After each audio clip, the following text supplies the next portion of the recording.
does it mean to buy an integrated transport hub, considering it's so rare? There are only 8 of such developments in Singapore. Above and beyond the obvious, like you're nearby to amenities, MRT station and bus interchange, we want to look at the price performance of the previous integrated transport hub. So of course, the first one we need to look at is Pasir Ris 8. The developers increased the price 6 times within the same day, and we're going to look at the numbers right here. Yes, in fact, they increased from 1,004 all the way to 1,009, all the way to 2,000 on the same day. So it's very, very close to Parktown. So it's just across the TPE right over here. So you can see from this transaction over here that it has already crossed 2,100 per square foot. And this is new sales direct from developer. So far, there's only been 2 transactions post the launch. And you can see that the 1-bedroom has profited about 100K. And for the 2-bedroom, it has profited 302K. The next integrated transport hub we want to analyze from a price performance perspective would be Sengkang Grand Residence. Key numbers that we want to look at is the number of years and months and days they've been holding on to this property and their annualized returns. That's about 3 years, only 3 years, and each of them are about 6 to 8% annualized. So this 6 to 8% is very important because when you buy this property under the BUC stage, you're paying very minimal from an interest standpoint. So this is very close to your net profits. And from a quantum capital gain perspective, you can see it goes all the way up from 300 over 1,000 all the way up to $577,000. In a very recent transaction in January 2025, Sengkang Grand has already hit 2,200 per square foot. So now we want to compare 2 developments developed in the same period of time. One of them is the integrated transport hub, the other one is not. So specifically, we're comparing Campus Heights with Rivervale Crest. Yeah, this is the first integrated transport hub in Singapore.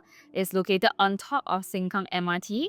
Right, 536 units, and Rivervale Crest also is about 490 units. Right, the TOP at the same time. One is an ITH, one is not. As you can see, Campus Heights, which is the blue line, has really outperformed Rivervale's Crest growth by about 14% over 24 years. And from a rental standpoint, you can also see Campus Heights have a higher median rental as compared to Rivervale Crest. And you can see even the owners that hold it for only 2 years or 3 years or 4 years, the annualized returns was actually pretty high, 8% all the way to 15%. So if you look over here, the highest profitability that a unit has experienced in Campus Heights is 1.4 million, and that's for a 3-bedroom. But because Campus Heights is a pretty old development, it's like 20 over years, so to be fair, we didn't want to take transactions that were from units that were held for 20 over years. We sought the transactions by the shortest holding period, and as you can see, the short holding period of even 2 years or 3 years or 4 years, the owners experienced an annualized gain from 8% all the way to 15%. So another example, we're going to compare properties that are TOP in the same period of time in the same area. Hillion Residence is the integrated transport hub as compared to 2 other counterparts, Hillsta and Kingsford Hillview Peak. We can see that the price of the integrated development has outperformed the other 2 counterparts, even though they were all developed in the same period of time. So you can see from a rental standpoint, Hillion Residence also performed better than Hillsta and Kingsford. In terms of a 3-bedroom, we have a median rent of 1,000 to 1,400 more than Hillsta and Kingsford Hillview.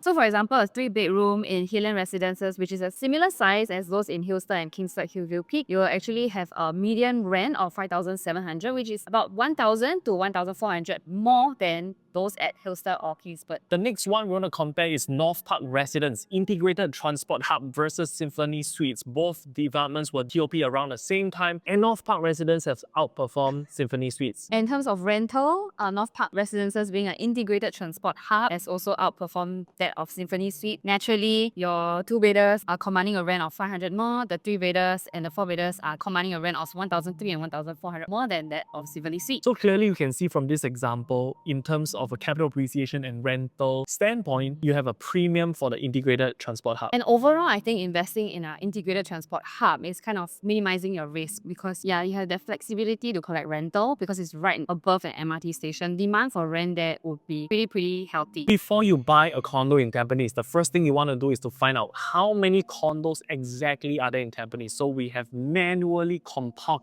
every single condo, the number of units, so you know exactly the demand and supply. All in all, in Tampines, there is a total of 16 condos. And upcoming, we have 2 more, which is Parktown and Oral EC. Making a total of 11,931 units, private residential property in Tampines. Fun fact, 50% of the condominiums are actually ECs and 50% are private condominiums. Most of them are located along this stretch over here. When you drive through, it's like all condominiums back to back, all around here mostly. Then we also have two ECs over here, the Tampines Trilliant and CityLife at Tampines over here, very close to the Tampines Central and the Tampines MRT. These ones are actually very, very profitable. In fact, I think one of the most profitable ECs so far to date. And then we have Eden at Tampines over here in the Tampines East region. And also, our latest TOP one is Treasure at Tampines right over here, closer to a CMake. So with the 3 new upcoming developments in Tampines, 2 of them are EC, 1 of them is a private condo, we want to understand, based on the different configuration, how many of each unit types is going to be available in the market down the road. So from here, you can see there is a severe lack of supply of the 5 bedrooms. With all 3 combined, they are only going to have 95 5-bedroom units. In the Tampines North area, because Tenet and Oral are both EC, so they only have 3 bedrooms all the way to 5 bedrooms. They don't have small units.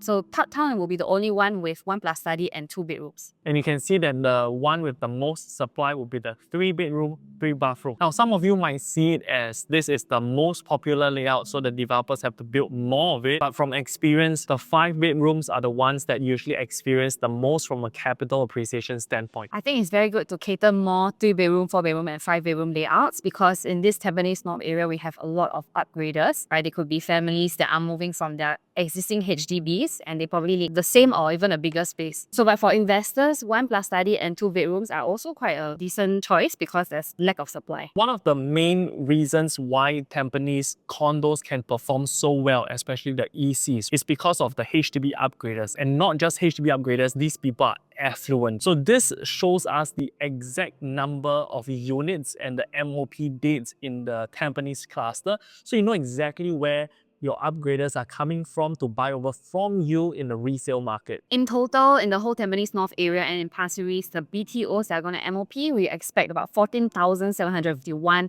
households, which is about 12 times of Parktown. And these are the estimated MOP dates for all of these BTO projects. So for those of you who are very meticulous and you want to know exactly which cluster and the date they're going to hit their MOP period, you might want to take a screenshot of this. So when we talk about the affluence of people who are upgrading in Tampines, how much exactly are we talking about? So now we're going to look at the transacted price of the 4 and the 5 rooms. Tampines GreenView and GreenWeave, they have already hit MOP, so they have already been transacting. So the 4-room flat has transacted about 810,000 and the 5-room at 935,000, which is almost double the price they bought it for, I think. One of the biggest condos in the whole of Singapore happens to also be at Tampines, and this is Treasures at Tampines developed by Hillion. Now, this is a very important condo to analyze because it shows us from the day it was launched up until today, we are seeing a 4.6% increase per year on a capital appreciation standpoint. Now we look at Treasures at Tampines, the 5-bedroom transactions, to just show you how much money do these people make buying a bigger unit. So you can see the profits range from 600,000 all the way to $981,000, and these people only held on to the property when it was BUC period, 3 years and probably 8 months. Annualized returns from 9.8% all the way to 13.3%. Along Tampines Avenue 10, we have the Tapestry that has also seen a 5.18% increase per year for 5 years. So this is the kind of profitability you see in the Tapestry as well. They've seen about 800,000, the highest profitability for a 5-bedroom there. And a 3-bedroom has also done about $400,000. So the holding period is about 5 to 6 years and the annualized return is about 5 plus to 6. Now we analyze the performance of the EC in Tampines, specifically Tampines Trilliant and CityLife in Tampines. Yeah, so these two are the developments that are right now closest to where Tampines North is at. And you can see that people have accepted that in the resale EC market in Tampines, let's look at Trilliant, for example, $1,735,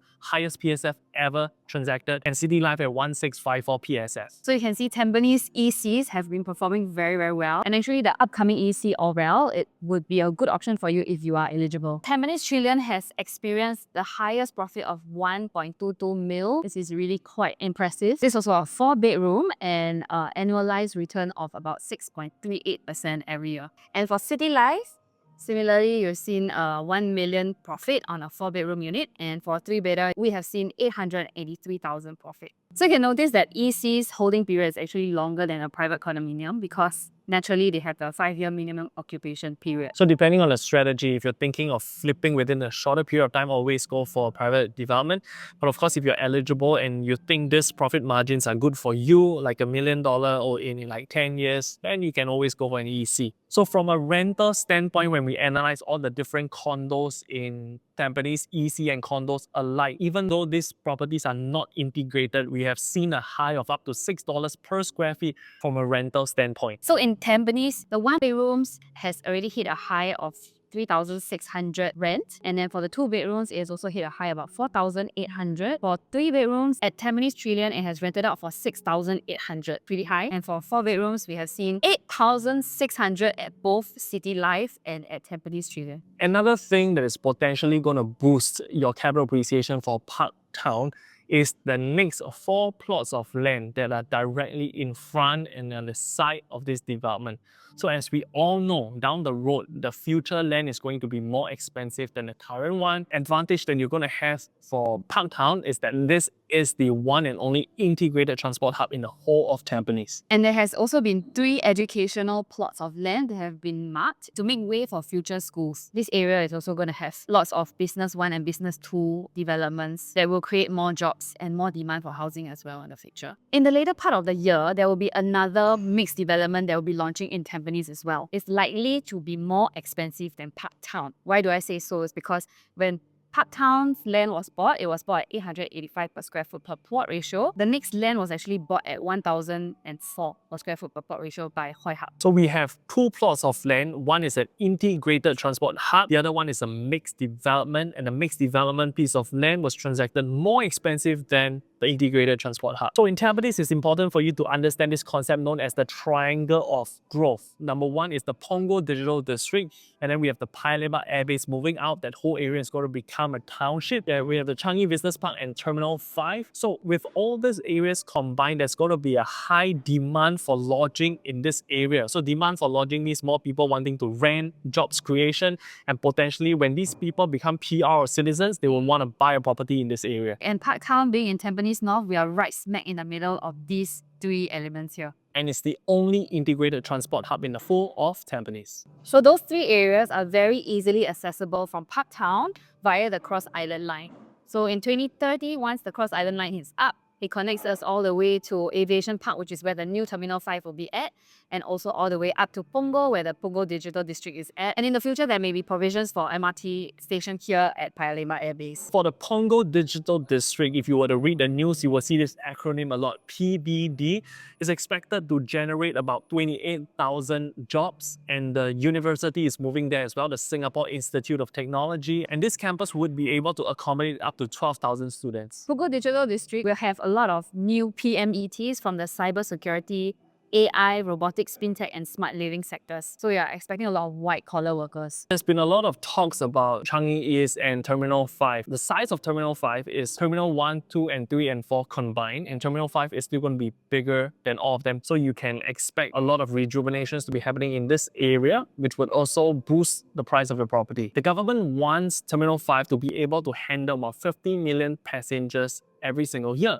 So in attempts to boost tourism, and it's expected to complete in the mid-2030s. The moment it's done, it's able to accommodate up to 50 million passengers every year. Paya Lebar Air Base, as we know it, is going to move out sometime in 2030, and it will be a huge new town. It's about the size of 5 times of Toa Payoh's town. It will yield about 150,000 new homes, and there's also going to be lots of commercial and new jobs created in this area as well. And it will be very well connected with the Cross Island Line. This is exactly where your profits are going to come from if you were to buy Parktown in 2025. So on this timeline, you can see if you buy today in 2025, your seller stamp duty will finish in 2028.